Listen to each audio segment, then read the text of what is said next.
నా పేరు అశోక్, మాది గొల్లప్రోలు. 7416763228 నా నంబరు. ఇప్పుడు నేను చేయబోయే స్కిట్ ఏంటంటే, ఒక పల్లెటూరోడు పట్టణం వెళ్తాడు అనమాట. అక్కడ ఒక షాపింగ్ మాల్కి వెళ్తాడు. అక్కడ ఏ విధంగా ఉంటుందని చేసి చూపిస్తాను.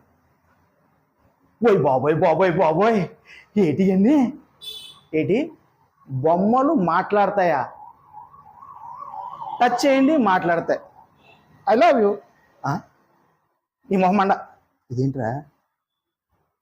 You are so handsome. తెగ మాట్లాడేస్తున్నారా బాబు. ఇదే ఒక బొమ్మ ఉంది, ఇది మాట్లాడట్లేదేంటి? I love you. మాట్లాడట్లేదు. You are so handsome. మాట్లాడట్లేదు. నీ మొహం అండ ఇది మాట్లాడట్లేదు. ఈ లోపల నుంచి యజమాని వస్తాడు. ఏంటి ఇందాక నుంచి ఆడు అలా కొడుతుంటే మాట్లాడుకుంటూ అలా చూస్తున్నాం. అదేంటండి బాబు, మీరు బొమ్మతో మాట్లాడేస్తున్నారు? అది బొమ్మ కాదు, ఎదవా నా పెళ్ళం.